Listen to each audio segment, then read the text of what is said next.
Quand on part à l'autre bout du monde, on achète souvent un guide avec tous les conseils et les infos pratiques pour bien voyager. Eh bien, pendant des années, j'ai été le gars qui écrivait ce livre, ce doux métier a un nom, touriste professionnel. Par exemple, j'allais chercher pour une destination tous les meilleurs coins pour se rafraîchir, sur l'eau, sous l'eau, sur l'eau, sous l'eau. Aujourd'hui, je ne voyage plus pour chasser la meilleure adresse, quoique, mais pars avec une seule ambition, voyager autrement. Ça s'avance pas mal du tout, ça. Trouver partout les itinéraires bis, loin des autoroutes touristiques, pour arriver là. Et pour ça, je n'ai qu'une seule technique, chercher dans la rue, sur un balcon ou dans un jardin, tous ceux qui ont un petit coin de paradis à partager. T'es dedans. T'es dedans. Nouvelle destination et donc nouveau voyage. Est-ce que ça te dérangerait si je t'accompagnais demain? Avec plaisir. Je n'ai pas de programme, mais une seule philosophie. Ce ne sont pas les lieux qui font les voyages, mais les gens qui les habitent. Et là, je crois que j'en ai quelques-uns avec qui parler. Allez, Bienvenue en Guadeloupe.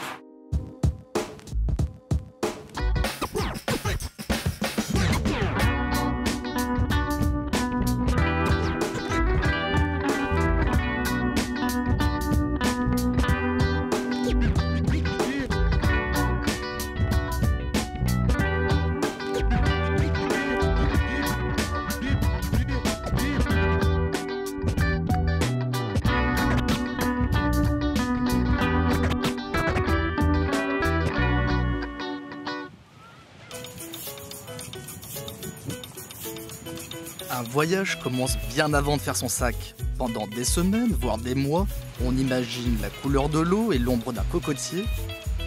Un voyage, c'est d'abord une promesse, voire un fantasme, et tout juste arrivé en Guadeloupe, sincèrement, je ne suis pas déçu.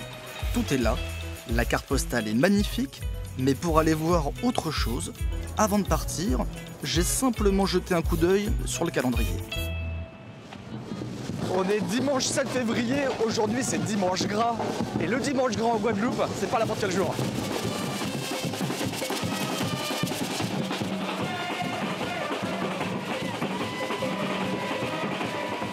Aujourd'hui, Pointe-à-Pitre, la capitale économique de la Guadeloupe, s'est mise au rythme du carnaval et de ses défilés. Et quand on débarque de métropole, ça fait bien voyager.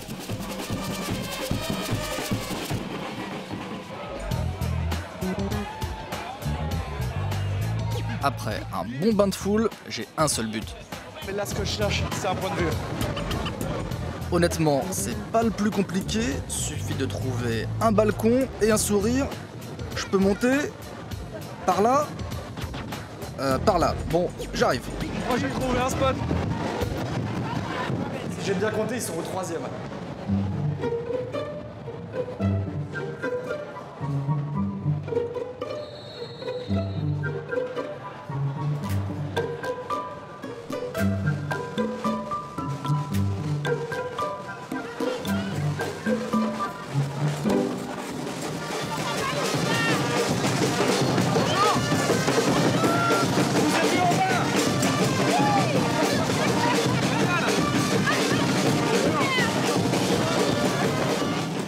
Sur le balcon, je profite de la vue et surtout de l'ambiance.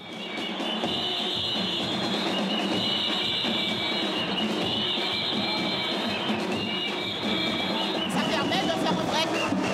Ça permet de mettre les problèmes entre parenthèses, ne serait-ce que quelques jours, pour se défouler, pour oublier tout, et voilà. Chanter, danser dans la route, être coloré, et tout est permis derrière le masque en fait. C'est ça. Voilà, c'est ça. Ouais, ça a l'air de bien marcher, hein. Tout à fait.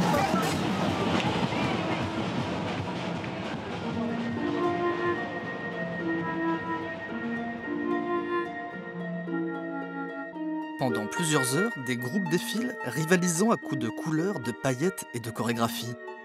J'apprends que depuis 1 mois et demi, c'est comme ça tous les week-ends. Mais ce dimanche amorce les 4 derniers jours du carnaval, on les appelle les jours gras, ceux que toute la Guadeloupe attend, et vu l'ambiance, ça promet.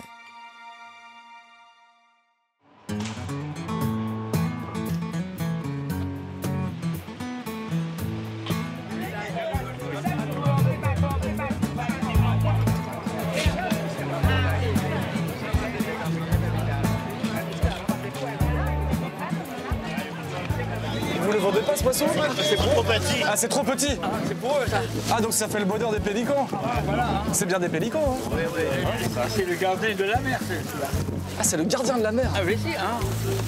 Au cas où ils seraient aussi les gardiens des voyageurs, j'ai bien envie de faire une offrande, histoire de placer mon voyage sous les meilleurs auspices. Il a peur des blancs. Ils ont peur des blancs. Regarde, fais-le. Même ta main dans l'eau. T'as vu, il a peur de toi. Regarde. C'est vrai en plus. Attends, mais pourquoi ils ont peur? Pourquoi c'est les pélicans, les gardiens de la mer? C'est pas les gardiens de la mer. Oui. Ah bon? Ah, votre collègue m'a dit que c'était les gardiens. Ah, c'est un con.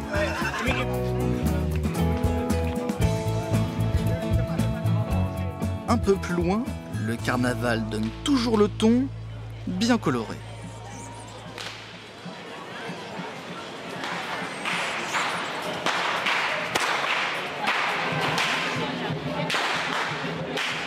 Je tombe sur une scène saisissante. De jeunes hommes, on les appelle les fouettards, font claquer leurs armes en pleine rue. Le symbole est fort, le bruit aussi et l'efficacité redoutable. Ils sont chargés d'ouvrir la route à un nouveau cortège, un carnaval radicalement différent de celui de la veille.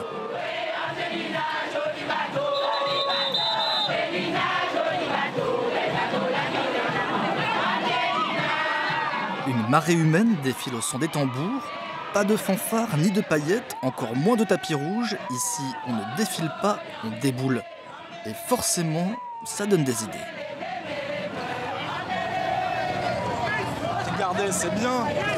Mais défiler, ce sera encore mieux.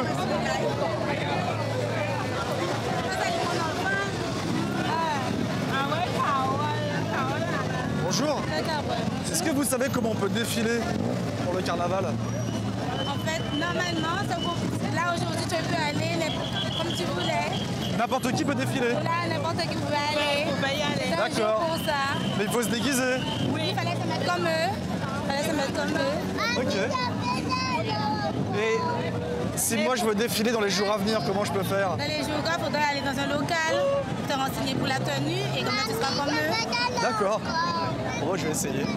Je tiens une piste, costumé, exactement ce que je cherche pour voyager autrement. En attendant, je quitte Pointe-à-Pitre, je n'ai toujours pas de programme mais pas mal d'ambition. Ça c'est le côté homme politique en pleine campagne, du touriste professionnel, bref. Pour découvrir la Guadeloupe, j'ai loué une voiture. Et pour me repérer, j'ai acheté une carte. Et alors s'il y a un truc qui n'a pas changé, c'est le côté pratique de la carte.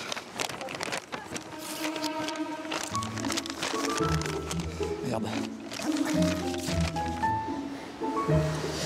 Alors, magnifique. J'étais ici, Pointe-à-Pitre. Il y a un aéroport, c'est par là qu'on arrive. Et alors, la Guadeloupe se divise en une basse terre et une grande terre. Là où ça se complique, il y a des montagnes sur la basse terre. Donc la basse terre est haute. Et la grande terre est plutôt plus petite. Ah. Donc tout ça est complètement logique. Et alors, la basse terre, un volcan, la Soufrière. Grande terre, culture de canne, très belle plage. Et comme la Guadeloupe est un archipel, on a la Désirade, encore un nom merveilleux. Marie-Galante, qui est jumelée avec Belle-Île-en-Mer, hein, d'où la chanson. J'ai appris ça récemment. Et on a les Saintes. Et l'avantage de la serviette, c'est que 1, c'est une serviette, et que 2, c'est beaucoup plus facile à plier.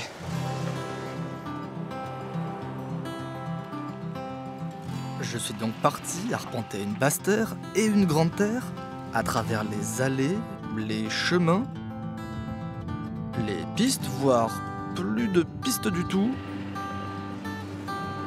Il est 1h30 et j'ai faim. Et ça tombe bien parce qu'on m'a parlé d'un restaurant qui s'appelle Aux Épices, avec un jeune chef qui fait que des produits de pays. Bien manger, c'est aussi voyager. On va aller voir ce que ça donne.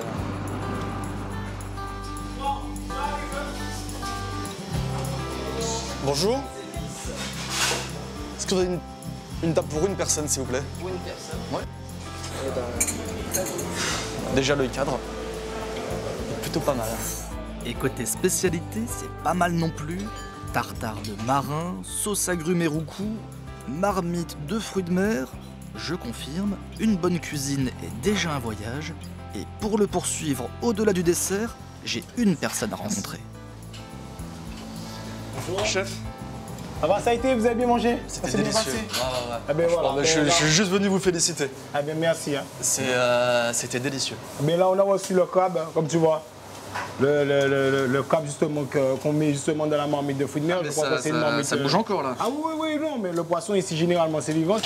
Où est-ce que tu t'approvisionnes? Tu trouves où tout ça là? Donc alors ça, en fait, ça arrive soit directement par les pêcheurs, parce que nous, ici, on n'a pas le principe de chalutier où les pêcheurs prennent 100 kg de crabe. Ils arrivent avec 4-5 kg de crabe. Donc ce qui nous permet de rester en flux tendu et de toujours avoir des pêcheurs qui passent, qui nous amènent du crabe. Ou bien sinon, on va directement au quai chercher à quai notre poisson.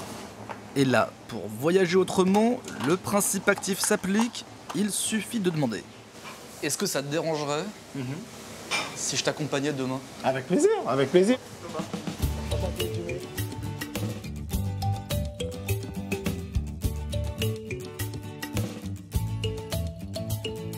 Le lendemain, je retrouve Jimmy et son fils dans une petite crique à 5 minutes de son restaurant, un havre de paix qui porte bien son nom, Lance à la barque. Il y a un truc qui est super joli, c'est toutes ces barques là. Toutes les couleurs surtout. Hein. C'est les barques des pêcheurs d'ici. Et ce qui est magnifique, c'est vraiment la barque même d'origine, ce qu'on appelle la barque la Saintoise. C'est vraiment le bateau typique de la Guadeloupe. Il faut savoir que c'est ces bateaux-là qui nous ont permis de nourrir toute la population en poisson au début, avant les moteurs, avant tout ça. Il y a un truc qui est étonnant, c'est les noms. Ah oui! Taisez-vous, le truand, l'argonaute. Les noms sous les bateaux ont beaucoup d'importance parce que généralement c'est une barque, un pêcheur, et quand tu pars en mer, ton compagnon c'est ta barque. Donc tu lui donnes un nom qui va te rappeler quelque chose que tu apprécies à terre. Taisez-vous. Taisez-vous par exemple. Jimmy connaît chaque barque et chaque pêcheur pour mettre au menu quotidien crustacés et poissons coralliens. Oh les couleurs, attends, c'est magnifique. On dit que seul poisson est aphrodisiaque, celui-là. Ouais. Ouais. Oh, il a une donc bonne tête, lui, hein. très prisé. Et ça, c'est le capitaine. C'est des poissons qui montent jusqu'à 15 kilos. Voilà, et puis tu as les crabes et tu les as complètement vivants. Hein. Ça donnera presque faim, ça. Eh bien oui. Hein.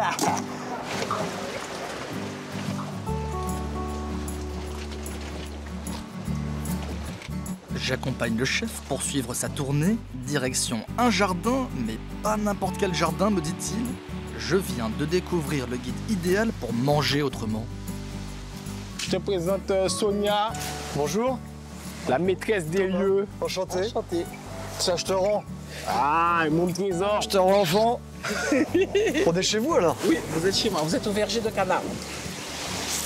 Eh ben, ça a l'air pas mal chez vous. Ah, ça, oui, c'est vraiment un lieu très atypique et très spécial.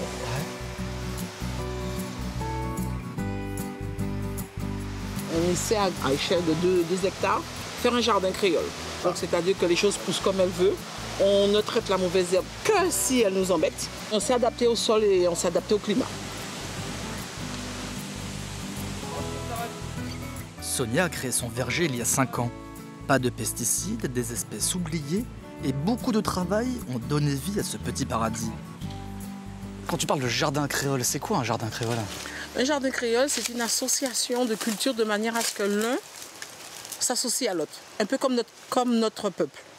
On est des descendants d'Africains qui se sont associés à des venant de l'Inde et venant de la métropole, venant aussi d'Asie. Donc le jardin créole représente ce que nous sommes. Il y a aussi une dimension historique. Les maîtres n'étaient pas là pour nourrir leurs esclaves. Donc, ils leur permettaient d'avoir la petite case et autour de la petite case, il y avait le petit lopin de terre. Et pour avoir de tout, pour pouvoir nourrir leur famille, ils ont vite appris à associer les cultures pour pouvoir avoir de quoi se nourrir.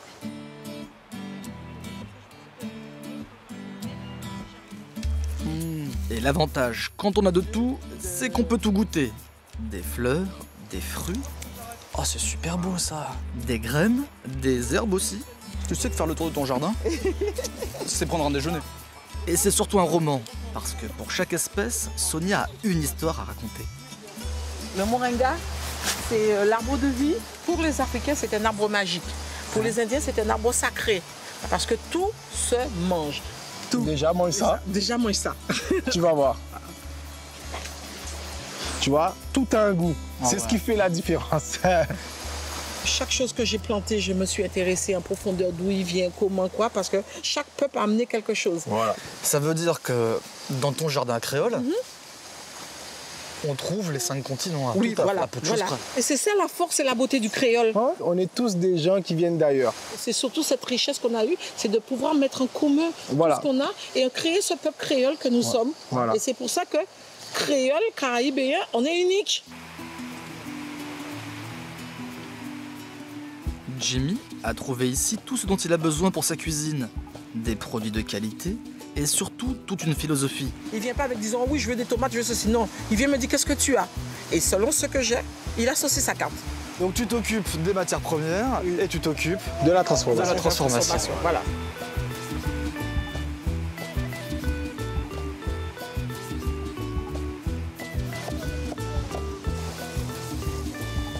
Le duo fonctionne à merveille pour inventer une autre cuisine. La base de la bonne cuisine, c'est ça. Elle est là, tout simplement. Un feu, une rivière Un feu, une rivière, un jardin. et une belle rencontre. Voilà. J'ai un seul bémol. Oui. C'est pas bon les blettes. Méfie-toi. Les bonnes blettes sont excellentes, monsieur.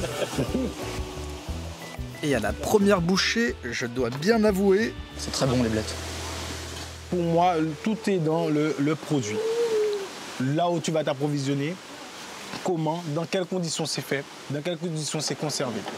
Et voilà. Et ensuite, moi, j'ai plus qu'à cuisiner. mon capital santé est au top, mon indice de bonne humeur aussi. La cuisine de Jimmy et le jardin de Sonia puisent toutes leurs racines dans la culture créole. C'est bon, c'est beau et surtout passionnant, tout ce qu'il faut pour bien voyager.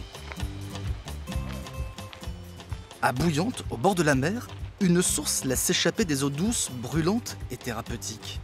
S'il faut bien manger pour être en forme, on peut aussi bien se baigner. La Soufrière, le volcan qui culmine à quelques kilomètres de là, distille ici ses bienfaits et offre le coin idéal pour finir une journée.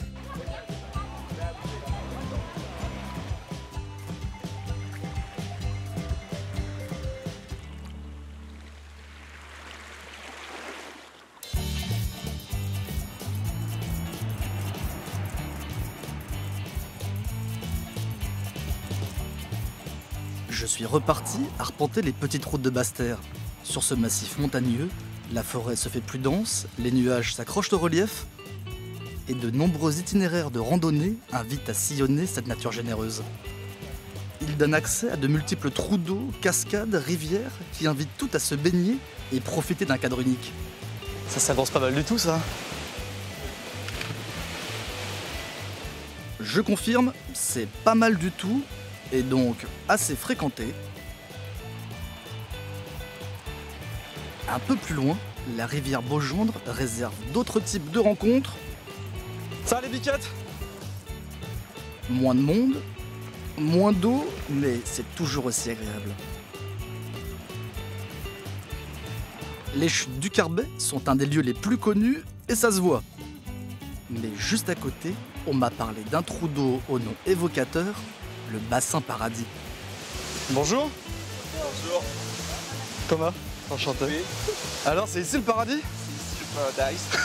C'est ici que ça se passe. Je vois que tout va bien. Et c'est vrai qu'on n'est pas loin du paradis. Si en plus je peux faire des rencontres pour aller plus loin, Qu'est-ce que tu fais comme boulot? Moi, je suis moniteur de surf. T'es moniteur de surf. Ouais. le lendemain, tout y est. La plage de surfeurs, la musique de surfeurs et un touriste. Est-ce que tu sais nager? Ouais. D'accord, ça fait partie du critère.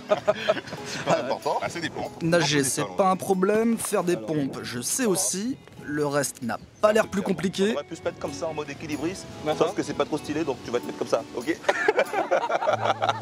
Et là, t'es un vrai surfeur, mec. Voilà, j'y suis, mais il manquerait pas quelque chose. Là honnêtement je vois pas de vague. Rigole, rigole.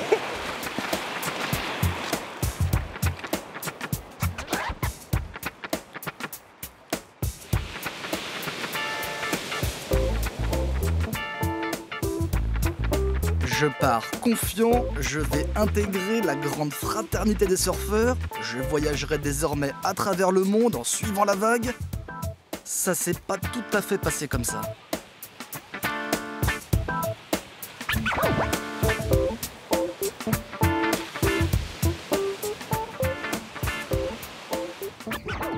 Voilà. Un peu plus loin, JP a un autre spot à me montrer. T'as vu ça un peu? Là, on rentre dans le vif du sujet, là. Voilà, c'est le spot du Moule, le spot le plus réputé de la Guadeloupe. Les vagues sont magnifiques, mais maintenant j'ai une certitude. J'ai pas mis risque.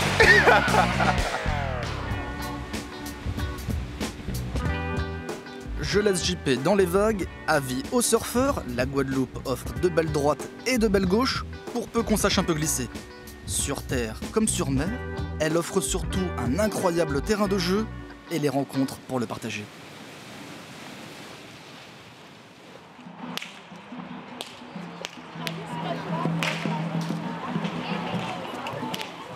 De retour à Pointe-à-Pitre, j'ai rendez-vous.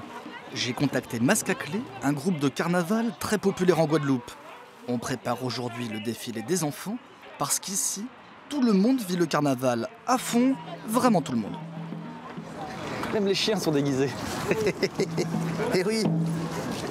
Moi aussi, je suis invité à défiler, mais d'abord, il faut préparer son costume.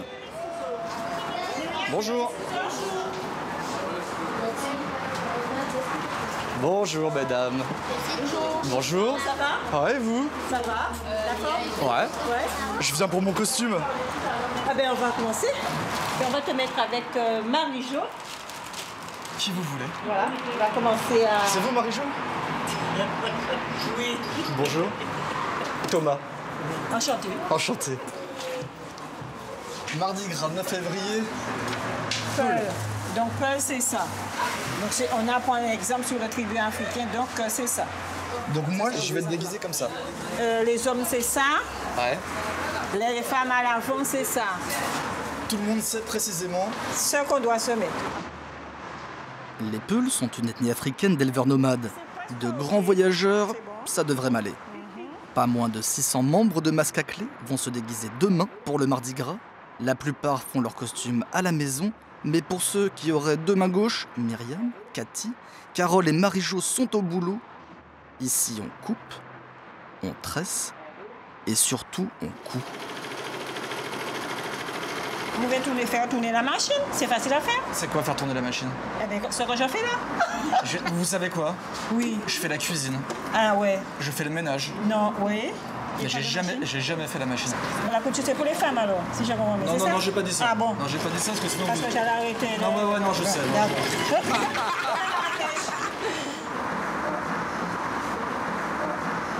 Qu'est-ce qu'il y a? Eh bien, c'est mon fils, lui. Ah, c'est votre fils? Ouais. Salut. Thomas. Lui, il est musicien, lui. Il est dans Mascaclé. Vous avez combien d'enfants? J'ai deux. Les deux dans Mascaclé? Et votre mari? Aussi. C'est des histoires de famille.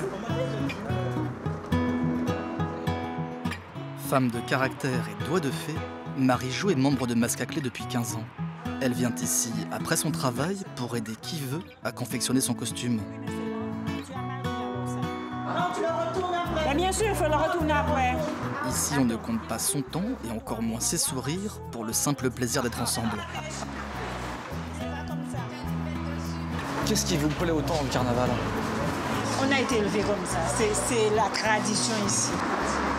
Moi, ça me plaît, le défoulement, après le boulot, ça détend, ça. C'est un loisir, c'est comme ça. J'aime. Et j'ai compris que pour vous, c'était une histoire de famille. Mais en vous voyant là, tous ensemble, ça aussi, ça ressemble à une famille. Mais bien sûr, on est une famille à Mascaclé. C'est une famille. Tout le monde connaît tout le monde. Quand on est là, on se rassemble, on se connaît.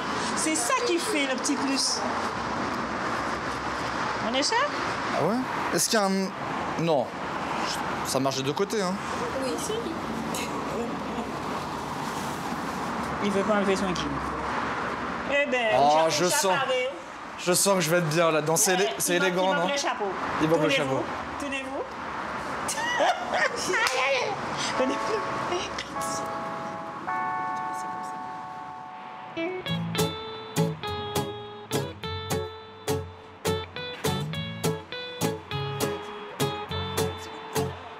Comment je le mets? La plume devant. Voilà, presque. Dans les coulisses du carnaval, j'ai croisé une joyeuse équipe et pas de doute, ça fait bien voyager. Marcher en masse là. Ça paraît. Ça veut dire quoi? Faut marcher dans la masse. Faut marcher, il faut. Voilà.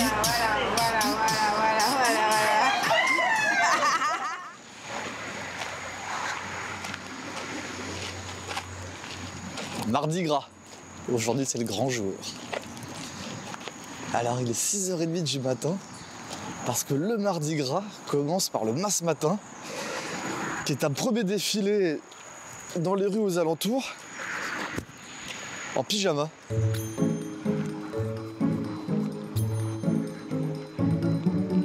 Enfin, que le rendez-vous était à 6h. Je suis venu à 6h30.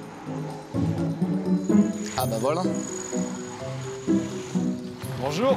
Bonjour. Tichou. Ça s'appelle Tichou, sa voiture. Ça va? Bonjour. Sacré pyjama. Tranquillement, oui, sacré pyjama. J'ai vu Tichou? Oui, c'est moi-même. Tu l'as jamais aussi bien porté. Ça a été hier soir? Oui, super. Ouais? À la fin de la soirée, ouais, ça vient de se terminer. Ah, ça vient de se terminer? Ben oui. Ah, donc il y en a qui ne se sont pas couchés là? Personne ne s'est couché là. Personne ne s'est couché? Tout le monde arrive là, ils arrivent.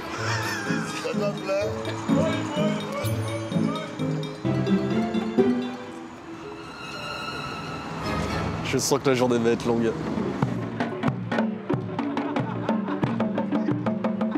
Le défilé pyjama, que j'aurais bien appelé le défilé nuisette, se met en route.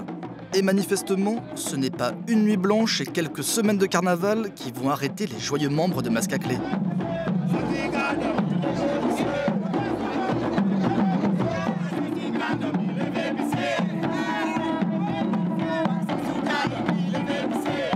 Le mot d'ordre est limpide. Levez-vous, c'est l'heure d'aller pisser. Le but est de réveiller le quartier pour annoncer ce jour de fête et c'est plutôt efficace.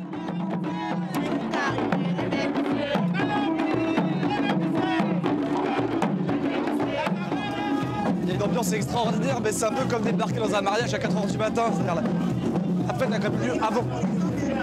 Là, faut prendre le train en marche.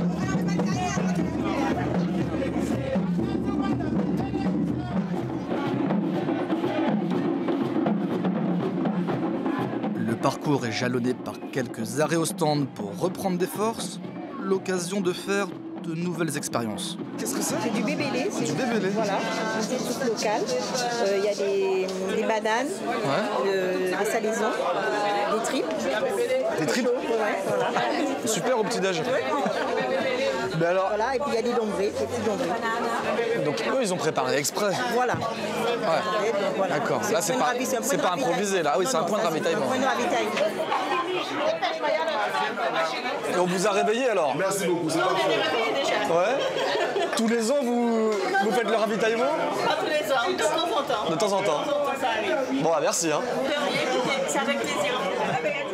L'amour, que de l'amour ce matin. Les macomets levés en pyjama. Les macomets levés en pyjama.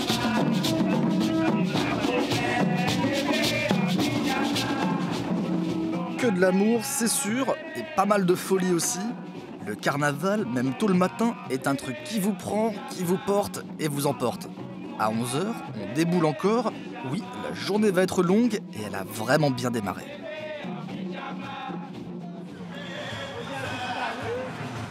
À la pause déjeuner, au QG de Masque à Clé, les marathoniens récupèrent.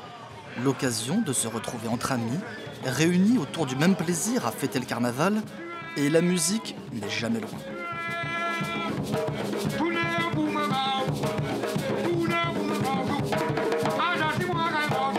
Jean-Michel est le président de Masque à Clé. Plus qu'une fonction administrative, il est aussi le chef de bande et un des gardiens de l'esprit des groupes à peau. À la différence des groupes à caisse claire, qui utilisent des instruments à vent et concourent dans les défilés officiels, les groupes à peau utilisent uniquement des instruments traditionnels, une différence qui va bien au-delà de la musique. C'est important de dire que cette musique, c'est une forme de résistance. Parce qu'il existait déjà une forme de carnaval. Carnaval à Kesquer avec les paillettes, bon, il fallait danser pour le mettre. Nos ancêtres se sont dit, nous allons faire une autre forme de carnaval. Moi, il y a un terme que je connaissais pas, c'est débouler. Ouais. Ça, j'ai compris au fur et à mesure que ici, on marche pas, on déboule. Oui, le déboulé, c'est une marche. C'est une marche revendicatrice. Nous voulons préserver la culture guadeloupéenne, la culture ancestrale africaine. Il y a une chose qui est vraiment en nous, c'est une africanité. On a un vecteur de communication qui est la musique. Ce sont les guerriers derrière. Il y a le chant. Le chant, ça va avec le tempo, ça va avec le rythme, ça va avec tout. Et là, on déboule. Ça veut dire qu'on a du mal à nous arrêter souvent.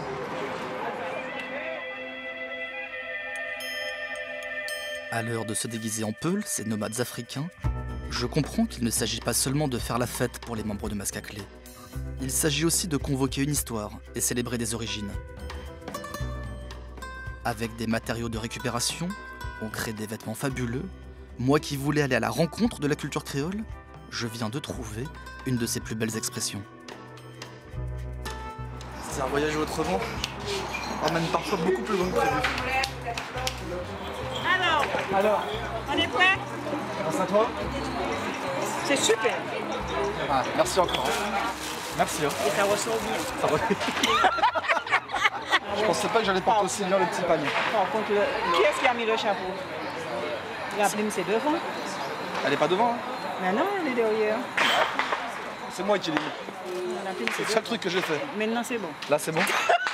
Il y avait erreur. Maintenant, c'est bon. J'ai un seul regret. Ça, je dégoûte. Exactement. Qu'est-ce que tu t'es fait? Je peux pas faire. Non, ça me fait mal. Ouais. À force de jouer. Ah, ça, c'est à force de jouer, ouais. Ça me fait faire mal. De ne pas débouler. Je vais juste suivre jusqu'à la couche à eau et après. Tu rentres.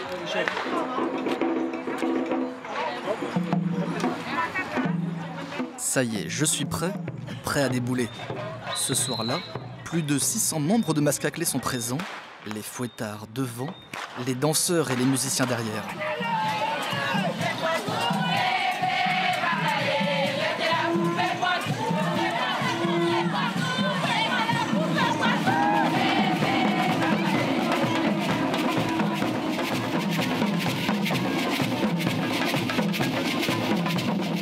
Fendre la foule avec 200 personnes devant, 400 derrière, tout à l'unisson est une expérience unique, voire mystique.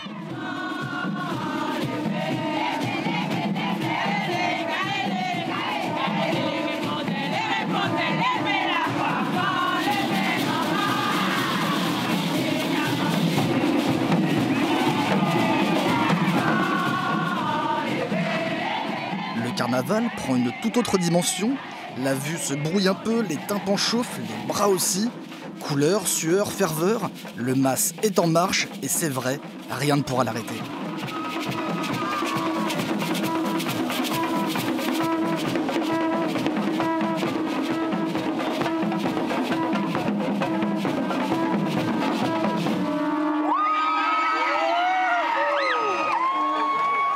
C'est un truc énorme.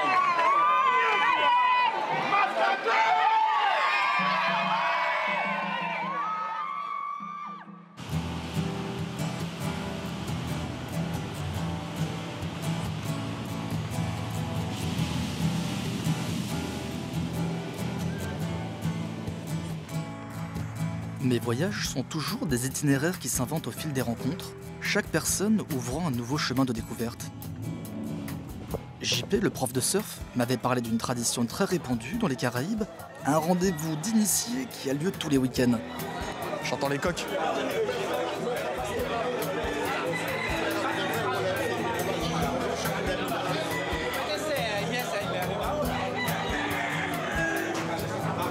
Une entrée, s'il vous plaît.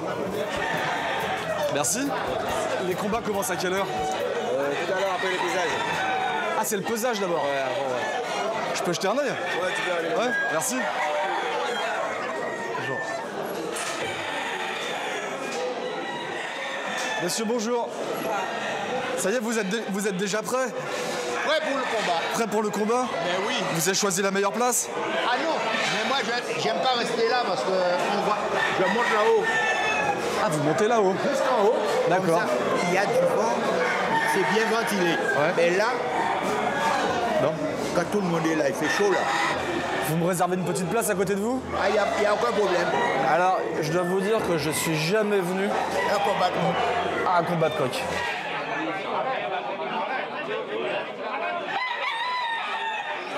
Comment il s'appelle? Alessandro. Alessandro. Est-ce que c'est un champion? Ah ben c'est un champion. C'est un champion? C'est un champion. Avant les joutes, chaque propriétaire doit peser son coq, puis fixer le montant du combat de 200 jusqu'à 2000 €. Un juge va ensuite marier les coqs, c'est-à-dire trouver 2 coqs de même poids et de même cote pour organiser les duels. Alors, votre coq là, il fait quel poids? 3,10. 3,10. 3,10. Il est pesé à 500 €. Un peu de silence, monsieur. Nous avons 12 combats à l'éperon-acier. Alors, monsieur, le premier combat, hypocrite agent contre passager pour l'enfer. Deuxième combat, danger à Bruno. Kamikaze à Petit Bout. Comme souvent sous cette latitude, les noms ne manquent pas de saveur et au premier combat, je suis propulsé dans un autre monde.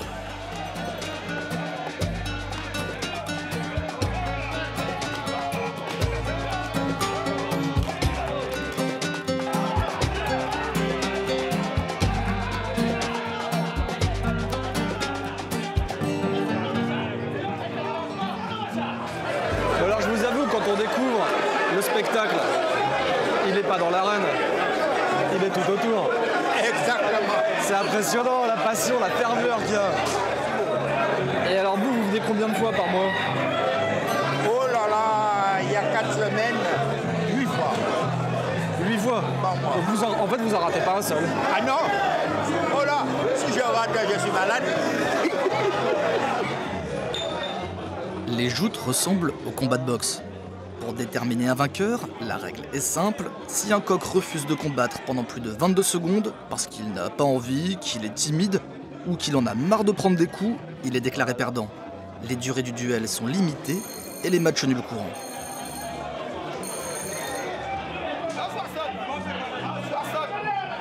Vous voyez l'ambiance qu'il y a là-dedans, dans ce truc-là? Ouais. Il y a une bonne ambiance. Ah ouais, sacrée ambiance. On oublie nos soucis. Ça, c'est bien. On se connaît à peu près tous là-dedans dans les combats de coq. Et puis bon, on boit, on mange. Et après, chacun rentre chez soi. Puis on est tranquille. On est heureux comme un pape.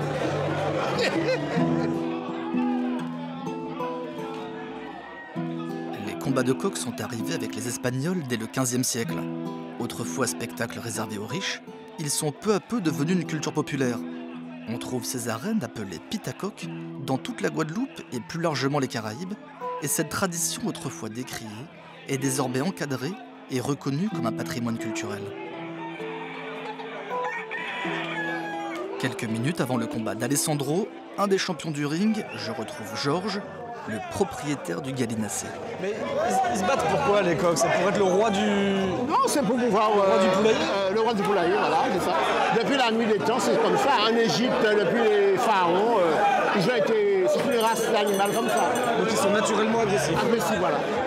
Et Georges, lui, est naturellement passionné, parce qu'un combat de coq vécu par celui qui l'élève, ça donne ça.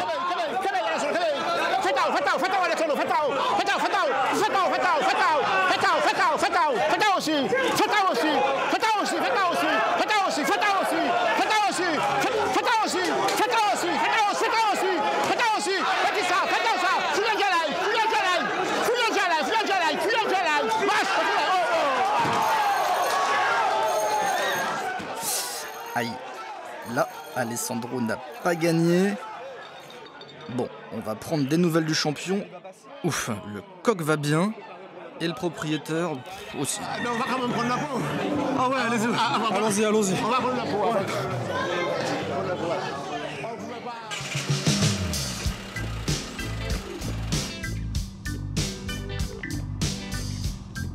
En Guadeloupe, les traditions insulaires ont vite fait de vous faire voyager vraiment autrement.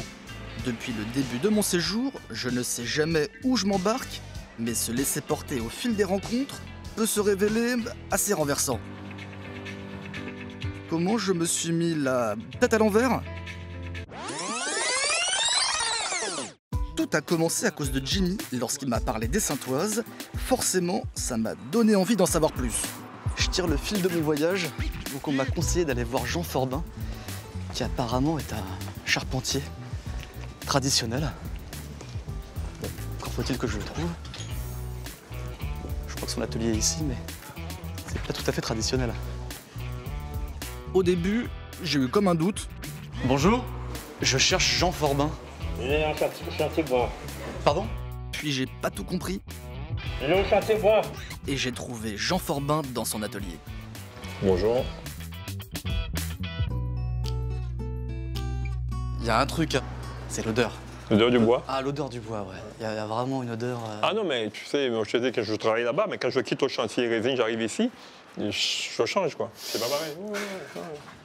Du bois partout, des cordes, et l'impression immédiate que le temps ici s'écoule au compte-gouttes. Ici, c'est l'ancien atelier de mon père. C'est ici qu'il a toujours fait ses Saintoises en bois. Alors, on a gardé cet atelier-là quand même comme site mythique. On fait que des Saintoises de course maintenant là-dedans. C'est un chantier de divertissement. Quand on vient ici, c'est pour... Ah, de divertissement? Oui, on veut jouer avec le bout de bois. On va jouer avec le bois. Et qu'est-ce que vous êtes en train de faire là? Ah ben celui-là, c'est un ancien. Et on va lui donner vie encore. Donc là, vous l'avez coupé? On l'a coupé carrément. Et on va refaire l'avant du bateau. Donc, ce sera moitié ancien, moitié nouveau. Ah, il y en a encore par ici. Ah, mais c'est la coque, ça. Ouais. C'est l'avant. C'est l'avant coupé. Qui finira peut-être à faire un petit barbecue avec, peut-être. Non. Ça vernis. C'est de l'acajou pays. C'est un beau bois. Mais Jean, oui? Vous avez combien de bateaux? Moi, personnellement, j'en ai 5, mais ils sont chez moi. Vous avez 5 bateaux? Ouais. Mais en fonction du parcours, je change de canot, en fonction du parcours de course. Ouais. J'en ai fait moi-même, ça me coûte pas cher, quoi.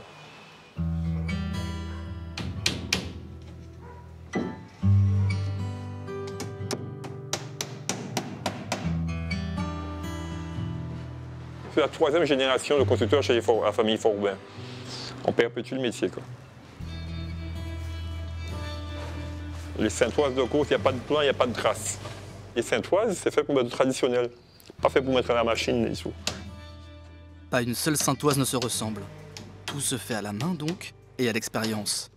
Choisir la qualité du bois, tracer des courbes, affiner une ligne, à le voir travailler, je découvre un savoir-faire qu'ils ne sont plus que quelques-uns à partager en Guadeloupe.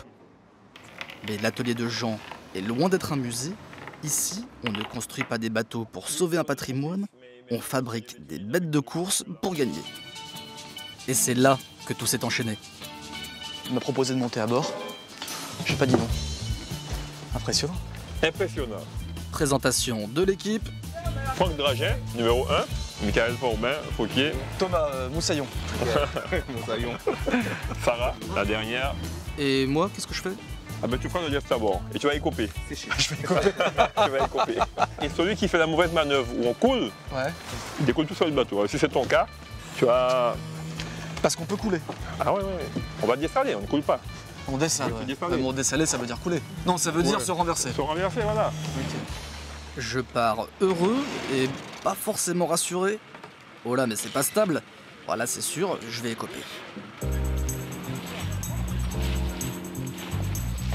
Mais lancé à pleine vitesse, l'expérience est déjà plus rassurante, voire franchement grisante.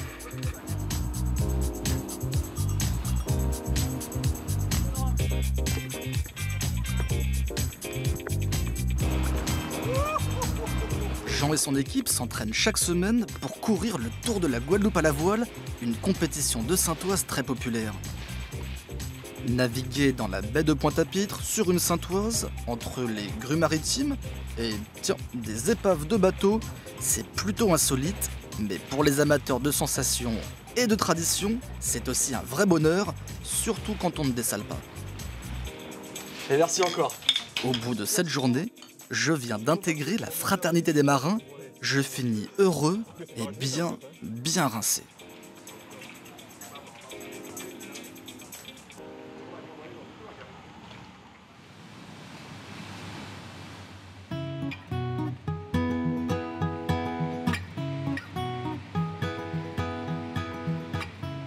Saintoises tirent leur nom de l'archipel des Saintes et depuis mon arrivée en Guadeloupe, il n'y a pas un seul jour où je n'ai pas entendu « il faut aller aux Saintes ». À 30 minutes de la Basse-Terre, ces îles seraient apparemment un paradis façon carte postale, lagon, cocotier, eau émeraude. Forcément, ça donne envie de jeter un œil et d'y tremper les pieds. Et apparemment, je ne suis pas le seul. Bonjour. Bonjour. Bienvenue, c'est Miss Carrie. Merci. Mais pour voyager autrement, j'ai un plan.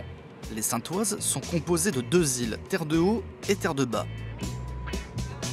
Première escale, Terre de Haut. Au moment de repartir pour Terre de Bas, un constat s'impose. Il n'y a plus personne. Et là, tout seul sur mon gros bateau, je suis bien, je suis pas stressé, juste inquiet. Parce que si je suis le seul à poursuivre le trajet, il y a forcément une raison, peut-être un risque, un piège qui sait. Mon capitaine. Alors vous savez que je suis le seul passager à bord. Donc j'ai quand même ce gros bateau pour moi tout seul. Dites-moi, comment ça se fait qu'il y ait aussi peu de monde qui aille à Terre de Bas? Oh là, la question est un peu compliquée. Alors peut-être une mauvaise concurrence de Terre de Haut. Terre de Bas, c'est vrai qu'il y a beaucoup moins de plages accessibles. C'est pas du tout les mêmes choses. Une des raisons pour lesquelles j'ai choisi d'aller à Terre de Bas, 1, c'est parce qu'il y a moins de touristes, et 2, c'est parce que j'ai trouvé un guide qui s'appelle Fred, je le connais pas, mais Fred il est pompier, il est passionné par son île. Je sais juste qu'il a un shirt et des tongs, et à mon avis, c'est lui. Messieurs, merci pour la balade. Salut. Merci. Fred. Comment? Ça va? Bien et toi? Ouais. Bienvenue. Carrément. Je t'aurais reconnu sans problème. Ah, t'as vu, hein? Et alors pourquoi il n'y a personne? Parce que c'est pourri? Non, tu vas voir. tu vas voir recommencer.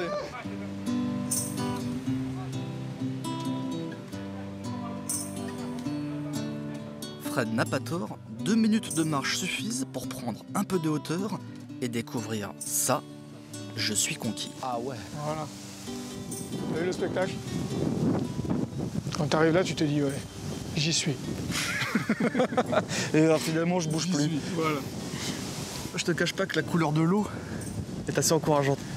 Elle donne envie, hein? Ouais. Terre de Bas rassemble quelques centaines d'habitants sur 7 km². Autant dire que la vie est paisible, tranquille, on n'est pas embêté par le trafic, on n'est pas pressé. Fred habite en Grande Terre mais revient sur l'île de son père dès qu'il a du temps libre. Pompier professionnel, il est aussi plongeur de métier, c'est l'heure d'aller se baigner. Tu peux pas être Saintois et ne pas aimer la mer, c'est pas possible. Donc soit sur l'eau, soit sous l'eau. Soit sous l'eau. Toi c'est plutôt sous l'eau. Moi c'est plutôt en dessous. Tu connais la signification du mot Carruquera? Non, je sais que c'est le nom de la Guadeloupe. Carruquera, ça signifie l'île aux belles eaux. Et en fait, d'après certains historiens, maintenant, Carruquera serait plus lié aux Saintes. Les Saintes seraient Carruquera. Et la Guadeloupe serait appelée différemment. Ça va pas plaire aux Guadeloupéens, ça. Mais bon, aujourd'hui, c'est vrai qu'on a une petite houle qui vient nous changer un peu ce phénomène.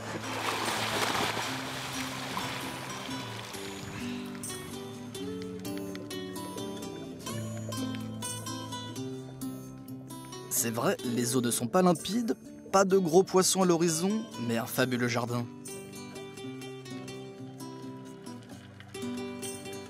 Fred me guide pendant 1 heure pour une randonnée aquatique dans une eau à 28 degrés. Tout ce qu'il faut pour se mettre en appétit. C'est sympa votre petit coin pour pique-niquer. Ouais. Paradis. Ici, c'est le calme, c'est la quiétude, c'est la sérénité. T'as l'esprit qui est tranquille. Et alors finalement, le fait qu'il y ait aussi peu de touristes, est-ce que c'est une bonne chose parce que tu préserves cette quiétude? Ou est-ce que finalement, un peu de touristes en plus, je sais pas, amènerait de l'animation, amènerait de la 3G? Si jamais on arrivait à une échelle comme sur d'autres endroits, là, Ouais, je pense qu'on perdrait tout ce côté. Ah bah en tout cas, tu perdrais le côté Robinson Crusoe. Je demande à chaque personne que je rencontre, emmenez-moi dans votre petit coin de paradis, faites-moi découvrir là où vous aimez aller.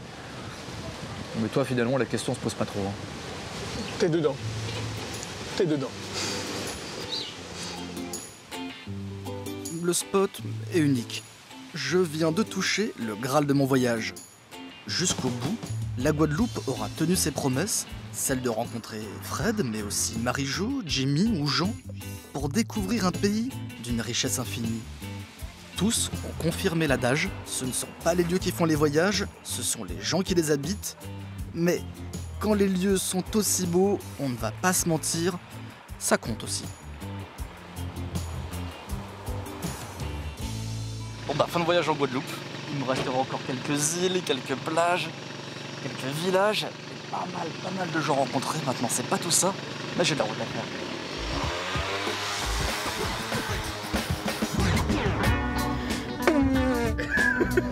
C'est pas mal. Voilà. C'est un bon début. Tiens, c'est pour ta culture personnelle. La caméra goûte. Caméra goutte. Alors, qu'est-ce que t'en penses? T'as du goût, hein? Magnifique. C'est bon, validé. C'est quoi ça?